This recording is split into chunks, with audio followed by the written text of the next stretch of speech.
ẹ mọ̀ kú àsìkò yìí o, bó o ní o, àsìkò òjò yìí o, àkó òtútù. Jugba Master Channel náà ni ẹ ti ń gbọ́ wa o. Ọ̀pọ̀lọpọ̀ náà ni ó fẹ́ mọ̀ bú wa lálẹ́ lásìkò tá a wà yìí pé èyí tẹ́ ẹ tún gbé wá yìí tí ó yẹ kẹ́ ẹ ti fi Táyé Currency lọ́rùn ńlẹ̀ ni, torí ọ̀nà méjì níbi à ń lọ, kì í ṣọ̀dọ̀ Táyé Currency nìkan. Ẹ mọ̀ wò wípé kí ló dé, kí ló ṣẹlẹ̀, òótọ́ ni. Ṣẹ́rí kíní kan tí wọ́n dùn èmi ni pé bí ọ̀bẹ bá ti gé ọmọ lọ́wọ́ tọmọ sọ̀bẹ nù, ọ̀bẹ ti ṣe nǹkan tí ó ṣe. Àbámọ̀ wàá máa pọtí ilé kín.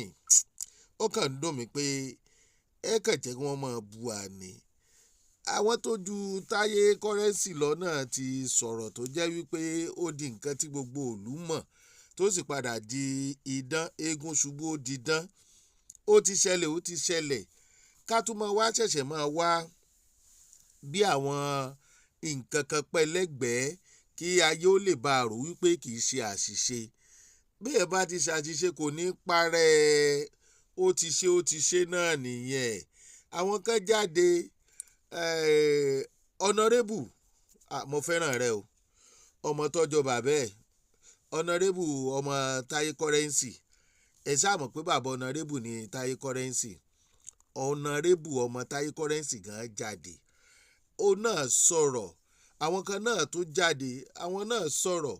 Inú ìròyìn kan mo tiẹ̀ ti kọ́kọ́ gbọ́ tí wọ́n ní àwọn èèyàn ní ọmọ nǹkan kan ń ṣẹlẹ̀ níbi patí yẹn. Àwọn kan wọ́n fẹ́ kọlu Olúwo tìwó tẹ̀lú ọba Rashidi Olúwo pé torí àwọn tí ò mọ̀ ìyí tí wọ́n rí ni wọ́n rí. Ìdí tí Táyé Currency tó fi kọrin tó kọnu. Mo ní Olúwa mi, Ọlọ́run ṣàánú wa o. Nígbà tí wọ́n fẹ́ kọlu Olúwo, number one, ṣébi tí Táyé Currency ti wá ṣiṣẹ́ ajé tiẹ̀, ṣó yẹ kí kọlu Olúwo tí wọ́n fẹ́ kọlu Olúwo kó jẹ́ kó ba ọrọ̀ ajé tòun jẹ́ ni. Àwọn tó fẹ́ kọlu Olúwo ẹni ọmọ táwa àtolúwo jọ dàpọ̀. Táyé Currency kì í ṣe agbófinró pọ̀ ń bẹ̀ yẹn tí wọ́n lè mú ẹ bá fẹ́ kọlu Olúwo. Ìyẹn ní ẹlẹ́kejì, tó bá jẹ́ lóòótọ́ ni wọ́n fẹ́ kọlu Olúwo, ta ni nínú àwọn tó fẹ́ kọlu Olúwo àti Olúwo tí wọ́n fẹ́ fi wèrè wo wèrè fúnra wọn. Ìyẹn náà kí tó bá jẹ́ lóòótọ́ ni excuse yẹn, èmi ò gbà pé ní a kàn ń wá ká ṣàfihàn nǹkan kan bóun tó ṣẹlẹ̀ mọ́lẹ̀. Ó dẹ̀ ti ṣẹlẹ̀, ó ti go viral. Àbákẹ́jẹ́ rọra jẹ́ kọ́rọ̀ yẹn rọra lọ bẹ́ẹ̀. Alhaji Wasiu Ayinde wọ́n kọ ganu sí i, wọ́n pe àwọn àfáà, wọ́n bá wọn sọ̀rọ̀, wọ́n ní wọ́n ganu sí nǹkan kan, wọ́n padà sọ́dọ̀ orin ni. Adúpẹ́ pé orin yẹn padà popular, bó tiẹ̀ jẹ́ pé ibi tó popular sí ó fẹ́ ṣe díẹ̀. Ó yẹ kẹ́ ẹ mọ̀ pé àwọn èèyàn kì í pẹ́ gbàgbé nǹkan. Ṣùgbọ́n bí ẹ bá ti ń pọ́líṣì ẹ̀ lẹ́gbẹ̀ẹ́gbẹ́ tẹ́tí rẹ̀ làwọn èèyàn ó ti mọ̀ wá rí sí yín pé ẹ kúrò lórí ẹ̀jàre, ẹ bọ́lẹ̀ ń bẹ̀. Kò sẹ́ni tí ò lè ṣàṣìṣe. Báwo lẹ ṣe máa nítorí pé wọ́n fẹ́ kọlu Olúwo, torí ẹ̀ ni ọ̀rẹ́ wa Táyé Currency ló fi ń kọrin wèrè la fi ń wo wèrè. Bí wọ́n bá fẹ́ kọlu Olúwo, ó yẹ kó wo personality tara tiẹ̀ láti mọ́ kọrú orin bẹ́ẹ̀, torí àwọn àwùjọ tó wà àti sọ bẹ́ẹ̀. Anyway, ọmọ tó jọ bàbá, Honorable Ọlọ́ngbọ, I like you so much. Ó kàn jẹ́ wípé ìwọ náà sọ̀rọ̀ yẹn tán rẹ́rìn. Kò sẹ́ni tó ní bàbá ò mọ nǹkan tó ń ṣe o, ìyẹn bàbá Honorable. Kò sẹ́ni tó sọ wípé kò mọ nǹkan tó ń kọ o. Ṣùgbọ́n ọ̀rọ̀ yìí mo fẹ́ kẹ́ ẹ jẹ́ ká jọ gbọ́rọ̀ tí ọmọ Táyé Currency Honorable tó sọ. Kì í ṣe pé kíní àkànmú ẹ mọ̀jà máa pọ̀ tí ilé kí mọ́. Ẹ bá Táyé Currency sọ̀rọ̀ pé tó bá jẹ́ nǹkan kan ló fà á lọ́jọ́ yẹn o, ìjọ́ mi tẹ́ ẹ bá ní òde eré o, irú tó fà á yẹn o, ẹ má jẹ́ kó máa fà á mọ́. Simple. Ṣé àwọn tí à ń bá sọ̀rọ̀ náà ò gọ̀? Wọ́n mọ̀ pé nǹkan kan ló ṣẹlẹ̀ lóòótọ́ tí Táyé Currency ṣe kọrú orin bẹ́ẹ̀. Ṣùgbọ́n ẹ bá pè sákèsì pé kírú ẹ̀ má ṣẹlẹ̀ mọ́ lọ́jọ́ míì ni. Ẹ jágbọ́n tó sọ.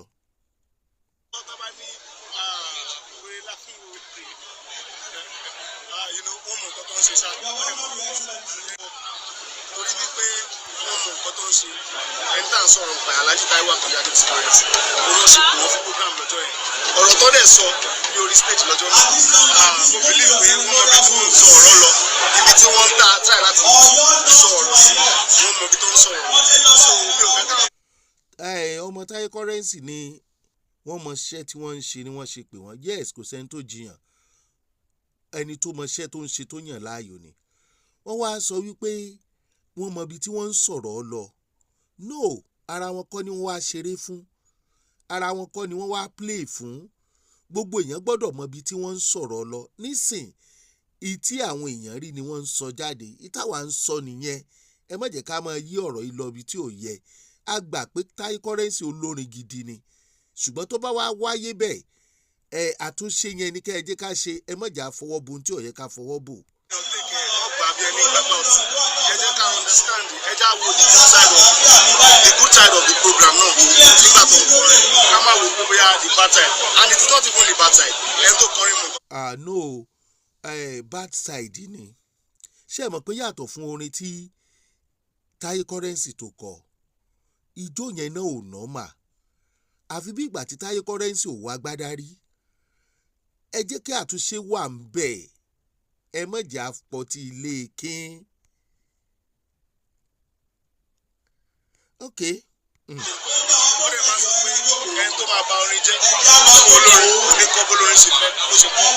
wọ́n ní ẹni tó máa ba orin jẹ́ kò ní kọ́ bí olórin ṣe kọ́ bí Táyé Currency ṣe kọ orin ẹ̀ ni wọ́n ṣe ń bá a kọ́ iṣu kù sínú ọ̀rọ̀ ilé ìsà ọ̀dà nígbẹ̀yìn ọ̀nàrẹ́bù náà sọ̀rọ̀ ọ̀panilẹ́rìn.